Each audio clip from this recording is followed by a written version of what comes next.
ಎಲ್ರಿಗೂ ನಮಸ್ಕಾರ ರೀ. ನಾನು ನಿಮ್ಮ ಉತ್ತರ ಕನ್ನಡತಿ ಫ್ರಮ್ ಅಮೇರಿಕಾ. ನಾವು ಇವತ್ತು ಬಸವ ಜಯಂತಿನ ಆಚರಿಸ್ತೀವಿ. ಅಮೇರಿಕಾದಲ್ಲಿ ನಮ್ಮ ಬಸವ ಜಯಂತಿ ಆಚರಣೆ. ಅಮೇರಿಕಾದಲ್ಲಿ ಯಾವುದೇ ಇವೆಂಟ್ ಮಾಡಬೇಕಂದ್ರೂ ಸುಲಭದ ಕೆಲಸ ಅಲ್ಲೇ ನೋಡ್ರಿ. ಹಾಲ್ ಬುಕ್ಕಿಂಗಿಂದ ಹಿಡಿದು ಫುಡ್ ಪ್ರಿಪ್ರೇಷನ್ವರೆಗೂ ಎಲ್ಲನೂ ನಾವು ಪ್ರೀ ಪ್ಲ್ಯಾನ್ ಮಾಡಬೇಕು. ಗ್ರೂಪ್ ಆಗಿ ಸೇರಿ ಆರ್ಗನೈಸ್ ಮಾಡಬೇಕಾಗತ್ತೆ. ಅಂದರೆ ನಮ್ಮ ಕನ್ನಡಿಗರು ಒಟ್ಟಾಗಿದ್ದಾಗ ಯಾವ ಕೆಲಸನೂ ಕಷ್ಟ ಇಲ್ಲ ನೋಡ್ರಿ. ಒಂದಿಬ್ಬರು ಲೀಡರ್ಶಿಪ್ ತಗೊಂಡ್ರೆ ಉಳ್ಕಿದವರೆಲ್ಲರೂ ಸಮನಾಗಿ ಕೆಲಸ ಹಂಚ್ಕೊಳ್ಳೇಬೇಕಾಗತ್ತೆ.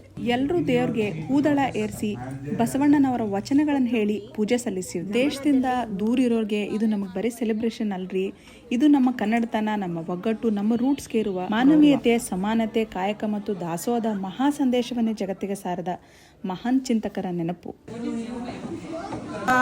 ನಮಃ. ಓಂ ಶ್ರೀ ಗುರು ಬಸವಲಿಂಗಾಯ ನಮಃ.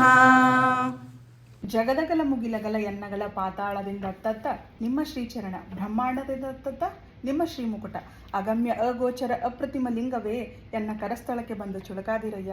ನಮ್ಮ ಕನ್ನಡದ ಬಳಗದವರೆಲ್ಲ ಸೇರಿ ಭಕ್ತಿಯಿಂದ ಸಾಂಪ್ರದಾಯಿಕವಾಗಿ ನಾವು ಬಸವ ಜಯಂತಿ ಮಾಡಿದೇವ್ರಿ. ನಾವು ಬೇರೆ ದೇಶದೊಳಗಿದ್ರು ನಮ್ಮ ಕನ್ನಡದ ಸಂಸ್ಕೃತಿ, ನಮ್ಮ ಬಸವಣ್ಣವರ ತತ್ವಗಳು ಸದಾ ನಮ್ಮ ಹೃದಯದಲ್ಲಿ. ಧನ್ಯವಾದಗಳು.